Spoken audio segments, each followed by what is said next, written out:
예, 전도서 3장 11절 말씀, 한 절 말씀인데 제가 봉독해 드리겠습니다. 하나님이 모든 것을 지으시되 때를 따라 아름답게 하셨고 또 사람들에게는 영혼을 사모하는 마음을 주셨느니라. 그러나 하나님이 하시는 일의 시종을 사람으로 측량할 수 없게 하셨도다. 아멘. 예, 사람들이 힘이 들고 마음이 지치면은 불평과 불만이 많아집니다. 그리고 신자들이 특별히 이제 사람들 말고 신자들의 이런 불평과 불만이 종종 하나님에 대한 회의로 이제 이어집니다. 그래서 어쩌면 우리가 2018년을 보내면서 하나님께 그런 회의감을 가지고 하나님께 이제 묻는 사람들이 묻는 부분이 묻는 시간들이 있었을 수 있습니다. 이해할 수 없는 날들이 많았을지 모릅니다.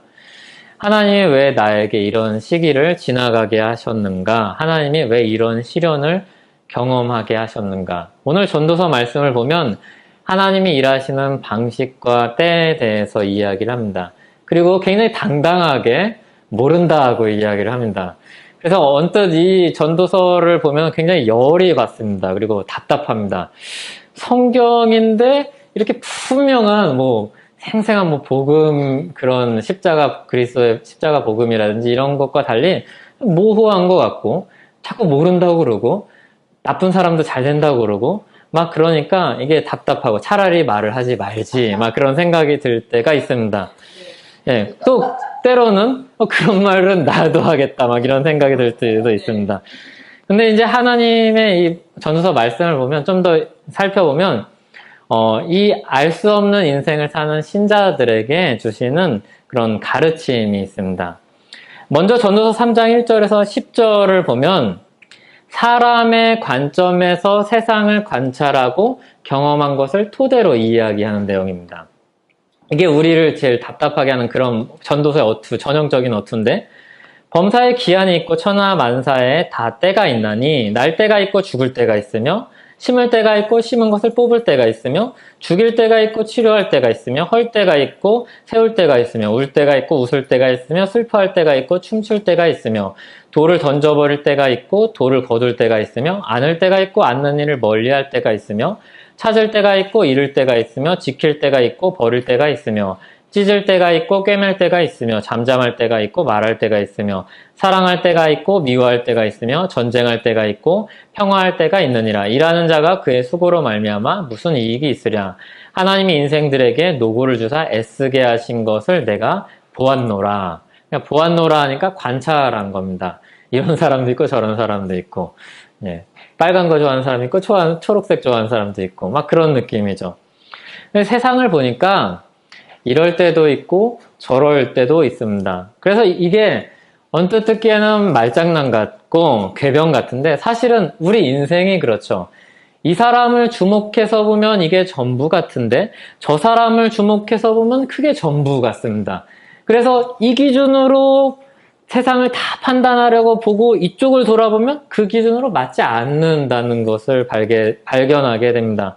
그래서 사람들이 어느 순간 금방 좋다가도 시무룩해지고 희망적인 마음을 막 가지고 있다가도 그런 생각을 가지고 있다가 금방 절망에 빠져듭니다. 그런 현실을 보면서 전도자가 이렇게 이야기하죠. 하나님이 인생들에게 노고를 주사 애쓰게 하신 거. 정말 말 그대로 참으로 우리는 애쓰면서 살죠. 그리고 11절은 이렇게 이어집니다. 하나님이 모든 것을 지으시되 때를 따라 아름답게 하셨고. 그래서 앞에만 쭉 보면은 진짜 뭘 얘기를 하는 건가 기준은 없고 그냥 이것도 옳다 저것도 옳다 오성거하는 같은 생각이 들지만 그런데 전도자는 분명히 이야기합니다. 11절에 하나님이 모든 것을 지으시되 때를 따라 아름답게 하셨고 이렇게 이야기합니다. 이것은 하나님의 역사가 그 가운데서도 분명하게 있다는 것을 보여줍니다. 게다가 그 하나님의 역사는 아름다운 역사입니다. 우리가 보기에 이곳을 주목해서 보면 너무 슬픈 시간들, 슬픈 사람들을 보는데 하나님의 관점에서 보면 이 온 세상의 역사는 아름답다고 이야기를 합니다. 하나님은 여전히 우리는 모르지만 하나님이 보시기에 때를 따라서 하나님의 질서를 따라서 이 역사를 이끌어 간다는 것입니다. 이와 같은 알 수 없는 현실의 대표적인 불만을 품었던 사람들이 우리가 잘 아는 하박국 선지자입니다. 하나님은 어떻게 주님의 백성들이 이렇게 패역한데, 연약하고 경건한 사람들이 이렇게 고통당하는데 이렇게 내버려 두실 수 있습니까? 이렇게 이야기를 하죠. 그때 하나님의 대답이 하나님이 그것들을 알고 계시며 심판하실 것이라는 겁니다. 그리고 거기서 하박국 선지자는 놀랍게도 믿음으로 하나님의 말씀에 굴복하고 아직 자신의 현실이 바뀌지 않았음에도 주님이 보여주신 말씀을 통해서 믿음으로 하나님을 찬양하면서 끝납니다. 굉장히 놀랍죠? 그 믿음이라는 게 굉장히 놀랍습니다. 전도서는 이렇게 이야기합니다. 하나님은 일하신다. 지금도 일하신다. 어느 정도로 일하시냐면 때를 따라서 아름답게 이 역사를 이끌어가고 계신다고 이야기합니다. 다만 우리가 그 때와 그 방식을 아는데 한계가 있을 뿐이라는 겁니다. 이게 핵심입니다. 그런데 이것 때문에 사람들은 혼란을 경험합니다. 그리고 갈등을 경험하고 그리고 회의적인 마음이 생깁니다. 그런데 하나님은 그렇다고 해서 우리에게 모든 것을 열어서 보여주시지 않습니다. 좀 답답할 때가 있잖아요. 풀리지 않는 문제, 그리고 꼭 바라는 것들, 이런 것들 조금이라도 열어주셔서 이게 해결이 됐으면 좋겠는데 그것을 다 열어서 보여주지 않으신다는 겁니다. 그리고 하나님의 때가 이를 때서야 우리는 하나님이 이 날을 위해서 이 역사를 이끌어 오셨구나 이렇게 고백하게 만든다는 것입니다. 11절 뒷부분에서도 이렇게 말씀을 하고 있는데 하나님이 하시는 일에 시작과 끝을 사람으로 측량할 수 없게 하셨도다 라고 이야기를 합니다. 하나님이 의도적으로 우리에게 모든 것을 다 알리지 않으셨다고 이야기를 합니다. 신명기 29장 29절에도 보면 감추인 뜻과 드러내신 뜻이 있습니다. 아주 기억하기 좋죠. 2929. 29장 29절 신명기에 보면은 하나님이 감추신 뜻과 보이신 뜻이 있습니다. 그래서 우리에게 분명히 드러내서 쫓아가게 하시기도 하고 때로는 감추셔서 그걸 섭리로 삼으셔서 우리를 끌어가시기도 합니다. 그런데 사실 우리가 조금만 생각해봐도 알 수 있는 것은 하나님이 다 알려주시면은 그것을 우리가 감당할 수가 없습니다. 이해할 수도 없고 그리고 그것을 우리가 수용할 수 있는 능력도 없습니다. 사실은 우리가 다 알고 있지 않다는 것 자체가 은혜죠. 게다가 창조주와 피조물 사이에 간격이 있는데 엄청난 간격이 있는데 게다가 피조물인 우리가 타락했습니다. 그래서 우리가 알고 있는 지식도 왜곡되고 우리가 가지고 있는 지혜는 땅에 떨어졌습니다. 하나님이 모든 것을 알려주신다고 해서 우리에게 유익이 된다고 말을 할 수 없습니다. 그런데 그럼에도 하나님이 우리에게 주신 것이 있습니다. 그것이 무엇인가 하면 우리에게 모르게 하신 것이 분명히 있다는 것을 인정하는 것이 첫걸음입니다. 굉장히 중요합니다. 많은 사람들이 이것을 인정하지 않고 더 알면, 더 연구하면 하나님을 더 완전히 알 수 있을 것이라고 기대합니다. 이런 경향이, 이런 패러다임이 과학에 많이 있죠. 과학적 사고를 따르는, 합리적인 사고를 따르는 현대인들이 그런 기대를 하고 있죠. 그런데 하나님이 다 알려주시지 않았다, 모르는 게 많다. 그런데 하나님은 일하고 계신다고 하면서 그럼 우리에게 주신 게 뭐냐? 그것을 가리켜서 영혼을 사모하는 마음이라고 이야기합니다. 이게 보이는 것이 전부가 아님을 알게 하는 열쇠입니다. 사람들은 절대로 보이는 것에 만족하지 않습니다. 그래서 신앙이 있는 사람이건 있지 않는 사람이건 보이지 않는 세계에 대한 궁금증이 있습니다. 그래서 사람들은 수많은 이야기들을 만들어내죠. 종교를 만들기도 하고 다양한 이론을 제시를 하기도 합니다. 사람은 절대로 이 영혼을 사모하는 마음을 가지고 있기 때문에 절대로 보이는 것으로 만족할 수 없는 존재입니다. 영혼을 사모하는 마음이라는 것은 다른 말로 바꾸어 말하면 영혼을 향한 갈증이라고 할 수 있습니다. 영혼이 아니면 채울 수 없는 공허감입니다. 그러니까 이 공허감은 하나님만 채울 수 있는 공허감입니다. 그런데 사람들은 타락한 이후로 이 공허감을 자신의 힘으로 채우려고 합니다. 그런데 늘 실패하죠. 그러니까 이 공허감을 뭔가 채우려고 하지만 너무나도 부족하고 여전히 허전해서 계속해서 탐심을 버리지 못하는 것입니다. 예전에 오래전에 나온 영화 중에 이완 맥그리거가 주연한 트레인스포팅이라는 영화가 있습니다. 굉장히 우울한 영화인데, 이완 맥그리거는 우리 잘 알다시피 뭐 물랑루즈 아일랜드 이렇게 유명한 영화에 이제 나왔던 사람이죠. 이 트레인스포팅 영화에 보면은 영국 시대상을 그리면서 그 기성시대의 흐름을 쫓아가지 않는 젊은이들의 이야기를 그립니다. 그런데 이 젊은이들의 이야기를 그리는데, 이렇게 밝게 그리는 게 아니라 어둡게 그립니다. 그리고 실제로 그 당시 젊은이들은 어두웠습니다. 그래서 기성세대를 부정해서 기존 질서를 부정해서 나왔는데 거기가 즐겁지 않은 겁니다. 그것을 부정해서 나와서 이 사람들이, 이 젊은이들이 하는 것은 마약과 쾌락을 탐닉하는 거였습니다. 그래서 그 현실을 부정하고 자기가 가지고 있는 쾌락을 극대화해서 그 안에서 자유롭게 살 것이라고 이제 생각을 했죠. 그런데 그 마약을 탐닉을 하고 그리고 쾌락을 탐닉하고 살아가면서 겪는 경험들이 너무 비참한 거죠. 기존의 질서가 너무나도 우울해서 이 기존의 질서를 따라서 가는 것이 자신에게 희망적으로 보이지 않아서 새로운 길을 열어가겠다고 찾아간 길이었지만 그 길이 좋지 않은 겁니다. 그 사회를 벗어난다고 해서 자유를 얻지 못하는 거죠. 이 해소되지 않는 갈증을 가지고 괴로워하는 인생들, 젊은 인생들을 그린 영화입니다. 마약은 잠시 환상에 빠져서 현실에서 도피할 뿐이죠. 현실은 전혀 바뀌지 않고 그리고 점점 자기를 병들게 하고 괴롭게 한다는 것들, 그리고 그로 인해서 파생되는 결과는 너무 비참하고 슬픕니다. 더 이야기하기가 참 어렵습니다. 19금이니까 알아서 보세요. 성인들이니까. 알 수 없는 내일과 영혼을 향한 갈증이 타락한 우리에게는 절망입니다. 그래서 하나님이 본래 사람을 지으실 때 영혼을 사모하는 마음을 주셨을 때는 이게 전혀 문제가 되지 않았습니다. 왜냐하면 영혼의 공급자이신 하나님께서 계속해서 사랑을 베풀어 주시고 우리는 거기서 계속해서 그것을 공급받는 관계를 유지하고 있었기 때문에 영혼을 사모하는 마음이 있어야지 오히려 하나님의 그 크신, 그 풍성한 은혜를 다 받아들일 수 있는 존재로서 합당한 거였죠. 더 알맞는 거였죠. 그냥 이 작은 거에 만족하면서 사는 존재가 아니라 하나님이어야지 만족할 수 있는 존재가 바로 사람이었죠.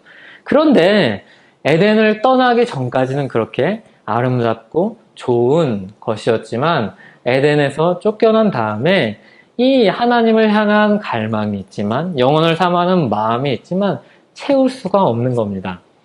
하나님이 채워주셔야 되는데 하나님이 채워주시지 않습니다.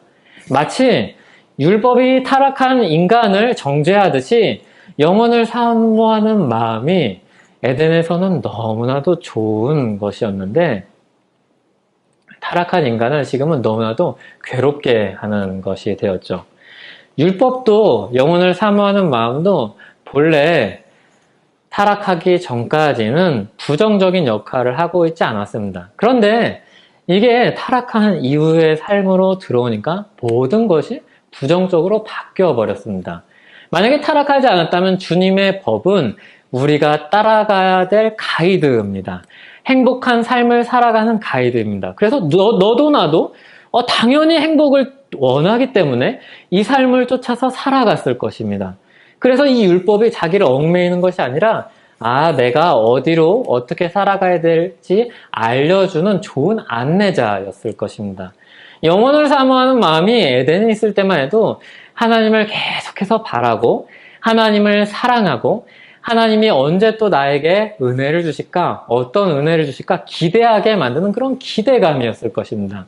그런데 타락하니까 율법은 우리를 정죄하고 영혼을 사모하는 마음은 우리를 갈증나고 괴롭게 합니다. 개미가 일을 합니다. 먹이를 찾아서 집으로 가죠.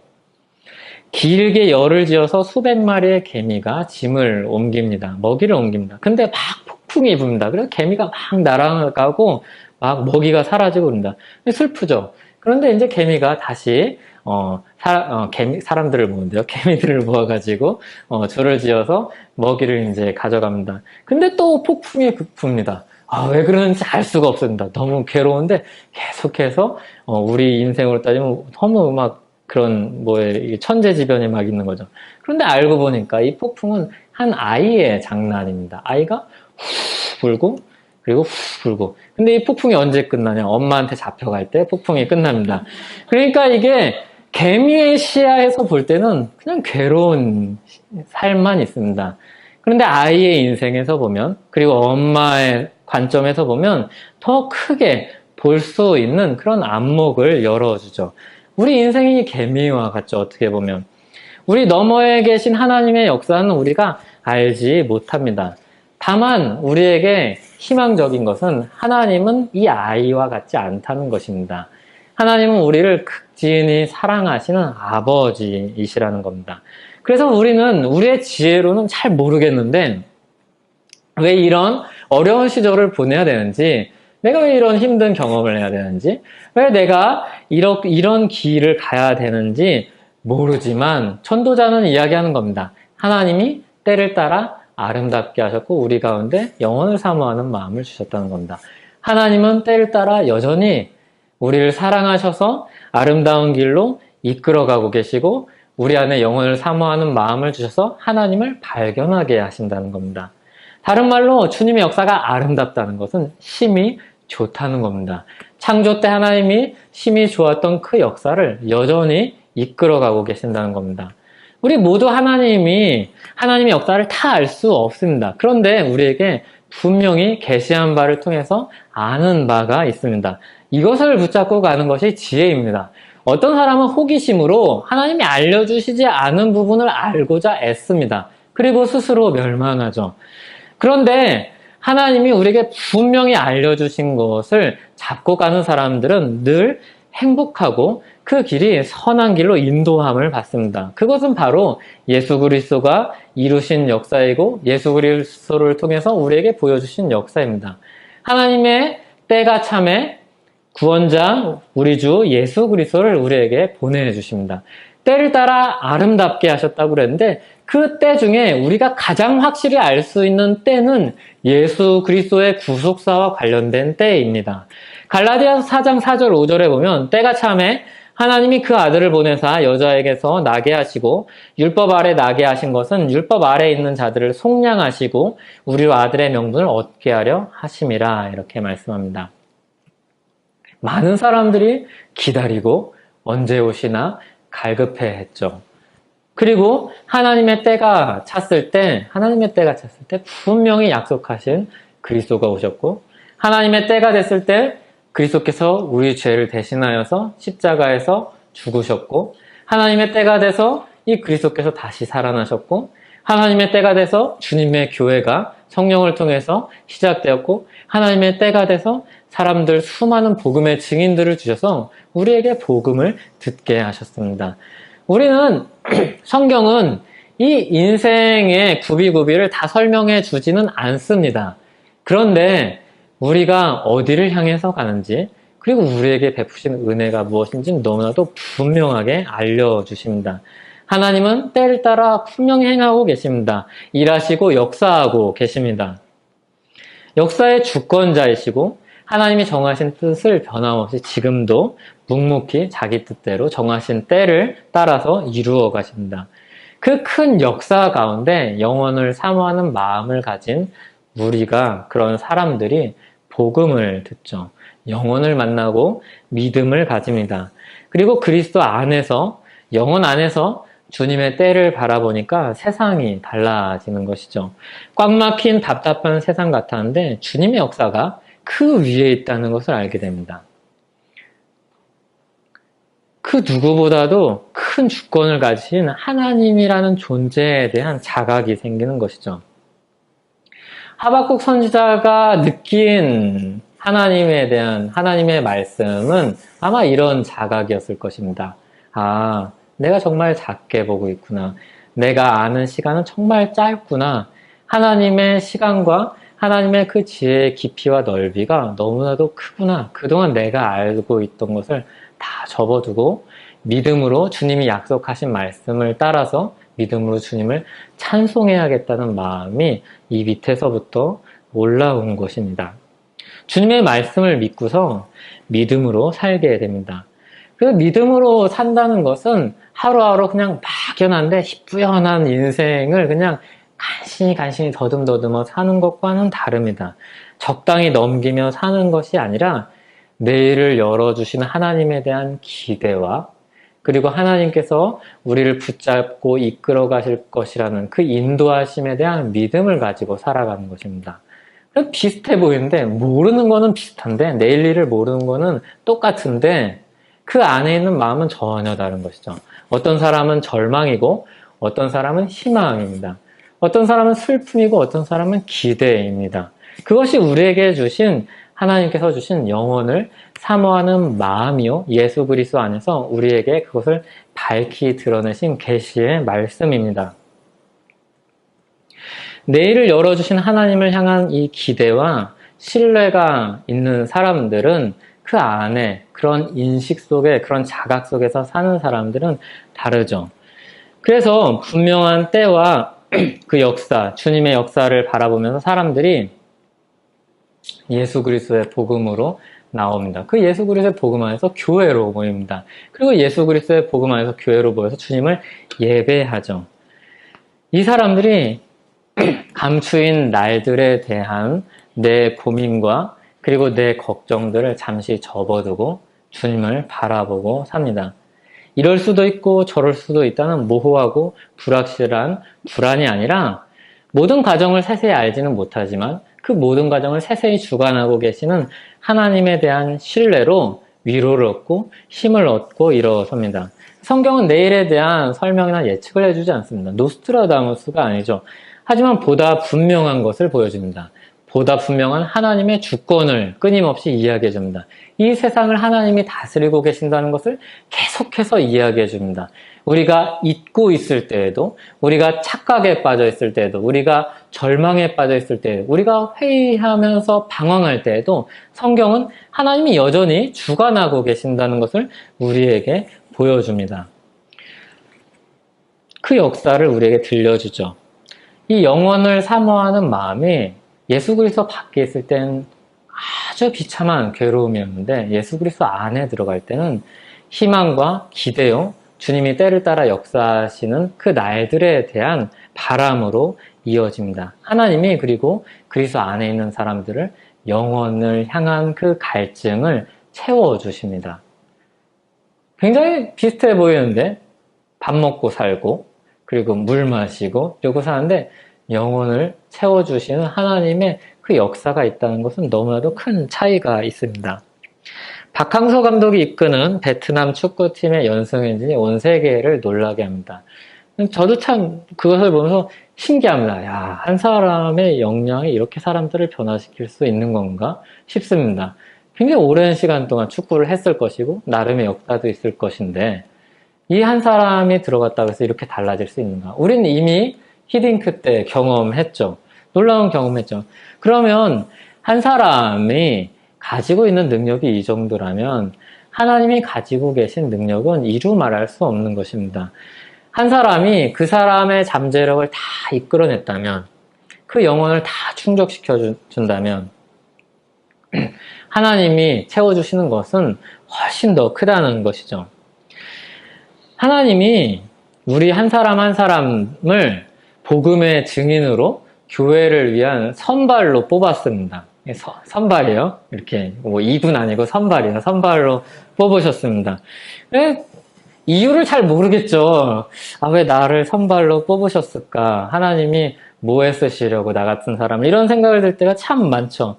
그래서 그냥 하나님이 나를 세우셨으니까 믿고 버티자 이렇게 막 사는 때가 참 많이 있죠. 그런데 쓰실 때가 되면 때를 따라 아름답게 하시는 그때가 되면 하나님이 이때를 위해서 부르셨구나. 하나님이 이래서 이런 식으로 쓰시려고 나를 낮추셨구나. 하나님이 이런 식으로 쓰시려고 나를 그렇게 높이셨구나. 이런 것들을 깨닫게 되는 것입니다. 이걸 깨달은 사람의 고백들이 에스더의 고백이요, 요셉의 고백이죠. 처음엔 모르죠. 괴롭죠. 그리고 민족이 어려움을 겪고 형제들한테 팔려가고 의문투성이죠. 근데 한 가지 믿음을 가지고 가는 거죠. 아, 하나님이 그래도 일하실 텐데 지금 내가 가고 있는 지금 이 시점이 하나님이 실수하지 않으시고 하나님 분명히 이끌어 가신 역사가 있을 텐데 하나님의 주권을 향한 믿음을 가지고 하루하루 사는 것입니다. 그리고 그분을 붙들고 살면서 하나님의 때를 만날 때마다 박수를 치는 거죠. 아, 지금이구나, 지금. 그렇지, 지금. 지금을 위해서 하나님이 부르셨구나. 마치 하나님은 어떤 분이신가 하면 하나님의 대리자였던 아담이 동물들을 보면서 동물의 특성을 따라서 이름을 지어줘. 넌 코끼리야, 너는 개야, 너는 소야, 너는 말이야, 타자야 이렇게 말하는 순간 그 소는 나 진짜 손대 이름 너무 잘 졌다. 나 진짜 손대 막 이런 느낌이 드는 거죠. 그 때를 만나면 나 진짜 딱 그런 사람인데 하나님이 딱 나를 알맞게 거기다 퍼즐처럼 딱 끼워 맞췄네. 한 10,000피스 퍼즐 정도 되는데 거기 중간에 탁 났는데 하나님이 딱 알맞게 놨구나. 내가 그 퍼즐 안에 들어가 있을 때는 그냥 옆에 아무것도 없고 내가 잘못 놓인 줄 알았는데 하나님이 이래서 놨구나. 이것을 아는 겁니다. 하나님의 생각은 우리의 생각보다 높습니다. 하나님의 지혜는 헤아릴 수가 없죠. 그래서 2018년을 돌아보면서 아직도 이해되지 않고 받아들이기 어렵고 심정적으로 받아들이기 어려운 일들이 있을 수 있습니다. 그런데 우리가 피조물이라는 것, 많이 모른다는 것, 그리고 하지만 우리를 하나님의 백성으로 삼아주셔서 우리 안에 영혼을 사모하는 마음을 주시고 우리의 그 영혼을 사모하는 마음을 채워주시는 하나님의 주권을 이 말씀은 우리에게 이야기해 줍니다. 그리스도를 우리를 위해서 죽기까지 내어주신 그 극치, 사랑의 극치를 본다면 우리를 위해서 하나님이 못하실 것이 무엇이 있겠습니까? 하나님이 실수하지 않는 분이라면 우리를 분명히 인도하고 있다면 분명히 내 한 걸음 한 걸음이 다른 겁니다. 좁게 보지 말고 영혼에 잇대어서 보고 살면 그 삶이 달라지죠. 그런 2019년이 되기를 소원합니다. 우리는 작은데 우리 안에 계신 하나님은 분명히 큽니다. 우리는 모르는 내일을 사는데 내일을 다스리는 분이 하나님입니다. 하나님이 주신 영혼을 사모하는 마음을 가지고 우리는 예수 그리스도를 만났습니다. 그리고 그 안에서 우리는 인도함을 받는 사람들입니다. 이것이 우리의 희망이요, 우리의 자부심이요, 우리의 자존감이요, 그리고 내일을 향한 계획을 세울 때 힘과 위로가 되었으면 좋겠습니다. 잠깐 기도하겠습니다. 하나님 아버지, 우리 앞에 놓인 여러 가지 현실들이 있고 우리가 헤쳐나가야 될 일들이 있습니다. 그때 우리가 이 역사를 주관하시는 하나님을 바라보고 주님의 주권을 믿고 주님 안에서 살아가는 은혜를 주시옵소서. 주님께서 주시는 그 은혜, 그리고 채우시는 그 은혜로 우리는 살아갑니다. 우리가 먹을 것으로만 살아가는 사람들이 그런 존재가 아닌 줄로 압니다. 주님이 채우지 않으시면 우리는 늘 갈급합니다. 주님 말씀을 통해서 우리를 채워주시고 교회를 통해서 우리를 채워주시고 또 곁에 있는 사람들을 통해서 채워주시고 그리고 그 채움을 나누면서 살게 하시고 우리 곁에 있는 가까운 사랑하는 사람부터 그 체험받은 그 사랑을 경험할 수 있도록 주님 우리를 사용하여 주시옵소서. 예수 그리스도의 이름으로 기도하옵나이다. 아멘.